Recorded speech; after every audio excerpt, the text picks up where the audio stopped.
Hi friends, 6 விட்டு 3வது நாள் வீடியோ. எழுந்த உடனே கோழியெல்லாம் நம்ம எழுப்பி விட்டுட்டு நைட் டைமில் 2 டைம் எழுப்பிடலாம். அதுக்கப்புறம் ஏனத்தெல்லாம் வாஷ் பண்ணிவிட்டு, ஏன்னா வீதி தண்ணி வரும் காலையில், எப்போவுமே நல்லா கழுவுறதுக்கு ஈஸியாக இருக்கும். அப்புறம் நேராக போய் கடையை திறக்கலான்னு போயிட்டுங்க. கடையை திறந்துட்டான் தம்பி. கடையை திறந்து விட்டுட்டு நான் டீ வச்சு எடுத்துகிட்டு வந்தேன். டீ வச்சு எல்லாருமே ரவுண்டாக குடிச்சிட்டு, அப்புறமா கடலைக்கொட்டை கொஞ்சம் காலி, கடலைக்கொட்டையெல்லாம் கொஞ்சம் பெருக்கி எடுத்து கடைக்கு வச்சுட்டு, பக்கம் அப்படியே நேற்றெல்லாம் நெல் பயிர் க்ளீன் பண்ணுங்க. க்ளீன் பண்ண வீடியோ பாருங்கள்.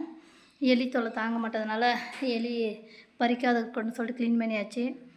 அப்படியே தம்பி சரி கடையை பார்த்துக்கப்பான்னு சொல்லிட்டு போனேன்.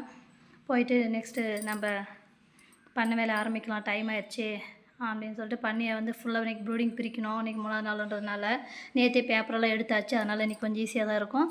ப்ரூடிங் எடுத்து வச்சுட்டு தட்டியெல்லாம் கட்டி கேஸெல்லாம் ஆஃப் பண்ணிட்டு, ஏன்னா டைம் கொஞ்சம் வெயில் வந்துடுச்சு, அதனால் ஆஃப் பண்ணிடலாம். அப்புறமா லைனெல்லாம் ஃபுல்லாக நேர் பண்ணி நல்லா லைனாக அடுக்கி வச்சுட்டு நாம் அப்புறமா வேணால் சுற்றிக்கலாம். தண்ணியெல்லாம் வச்சுட்டு, ஏன்னா தண்ணி சுத்தமாக இல்லை. தண்ணி வச்சாச்சு.